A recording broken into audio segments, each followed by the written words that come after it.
অর্থাৎ আল্লাহর যাতে সমর কসম ভাইয়া বর্ণনা করুন। 2 নম্বর আসর শব্দের কসম খায় যে আসর শব্দ হইল গিয়া তাফসীরে জালালাইনের মধ্যে আল্লামা জালালউদ্দিন রাহমাতুল্লাহি তাআলা আলাইহি আনছেন আত-তাহরু আও মা বাদা যাওয়ালি ইলাল গুরুব, দিনের সূর্য ডুবার সামান্য হাত থেকে লইয়া সূর্য ডুবা পর্যন্ত যে সময় ওই সময়ের নাম হইল গিয়া আসর।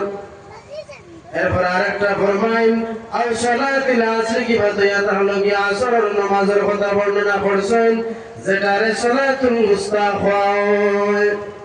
4 নম্বরে আসর শব্দ দিয়ে মুরাদ লইছেন লা আমরুকা নবী, আপনার উমর সম্পর্কে আল্লাহর যাতে কসম হইয়া বর্ণনা করুন। তাফসীরে কবিরের মাঝে আল্লামা ইমাম রাজি রাহমাতুল্লাহি তাআলা আলাইহি বর্ণনা করেন ও নবী এই আসর শব্দ দিয়ে 4টা শব্দের মুরাদ দেওয়া হয়েছে।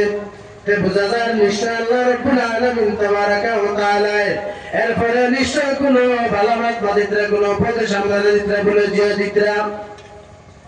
3টা আয়াত গিয়া একটা আয়াতের প্রথম অংশ হলো গিয়া ওয়াল আসরি হইয়া যে সময় এখন কোন নাই আগর বৈজ্ঞানিক হলে সময় তুলনা করিয়া কইছেন বৈজ্ঞানিকে প্রত্যেকটা জিনিসের উপরে রিচার্জ করতে পারছে কিন্তু সময়ের উপরে কোনো বৈজ্ঞানিক রিচার্জ করতে পারছে না বিজ্ঞানের ভাষায়।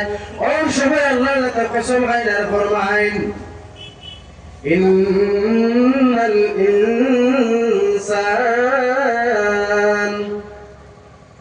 নিশ্চয় মানব জাতি যারা আছেন এরা কিয়র মাঝে বলে লাফি খুস, এরা নুকসানের মাঝে আছেন, এরা অব্যাহতর মাঝে আছেন, এরা এমন দরখাস্তের মাঝে আছেন যে বরবাদের মাঝে। আমি রব্বুল আলামিন তাবারাকা ওয়া তাআলা কইয়ার যদি এরা ইতার মাঝে রইন তাহলে এরা বরবাদ হয়ে যাইবা।